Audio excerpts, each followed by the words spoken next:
Delhi police की team की जो मीटिंग है वो ऑनरेबल एमपी राहुल गांधी जी से हो गई है और उन्होंने हमारा कुछ डिस्कशन हुआ है और उन्होंने जो इन्फॉर्मेशन हमने मांगी है वो इन्फॉर्मेशन हमें देंगे। उन्होंने ये कहा कि उनको कुछ समय लगेगा और जैसे ही वो तैयार हो जाता है वो हमें देंगे। इसके अलावा हमने एक उनको रिटन में नोटिस दिया है, नोटिस उनके ऑफिस ने एक्सेप्ट कर लिया है और वो हमें उसका जवाब देंगे। उसके बाद फिर आगे कार्रवाई होगी। अगर पूछताछ की जरूरत होगी तो पूछताछ की जाएगी और अगर इन्फॉर्मेशन आ जाती है तो हम आगे कानूनी कार्रवाई शुरू करेंगे। राहुल गांधी जी ने ये कहा है कि वो काफी लंबी उनकी यात्रा थी और वो काफी लोगों से मिले थे और उसको कंपाइल करने में उनको टाइम लगेगा और जैसे ही टाइम लगेगा और जैसे ही उनकी कंपाइल हो जाएगी वो हमें देंगे। और कितना समय बोला है? अभी उन्होंने हमें यही एश्योर किया है कि वो जल्दी से जल्दी देंगे। हो सकता है उसमें उनको टाइम लगे, तो जैसे ही इन्फॉर्मेशन आएगी हम अपनी कार्रवाई।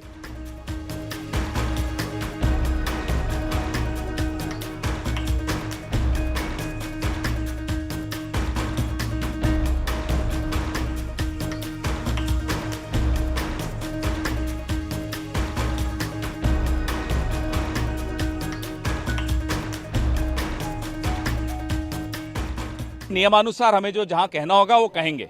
इस तरह से पुलिस का जाब्ता लेकर आना, या आप राहुल गांधी से डरते हैं या राहुल गांधी को डराने की कोशिश कर रहे हैं, दोनों ही केसेस में आप गलत साबित होंगे। These are all the diversionary tactics on Adani issue.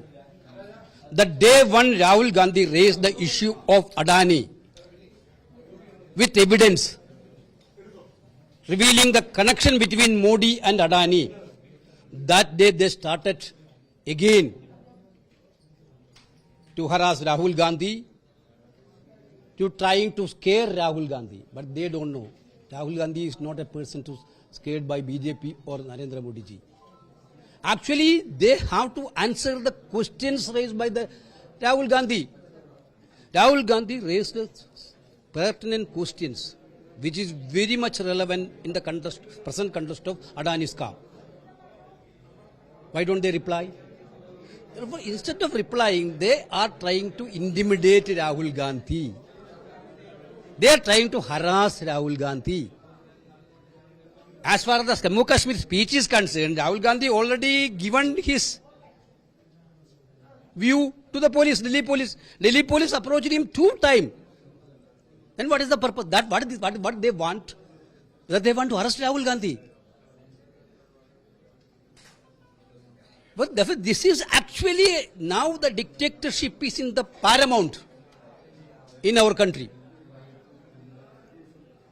Therefore, there is no democratic values. There is no value for parliament. There is no value for constitution. There is no value for democratic principles. Everything is bulldozing for whom? Everything is because of they want to protect Adani. They want to hide the real facts. Anyway, we will fight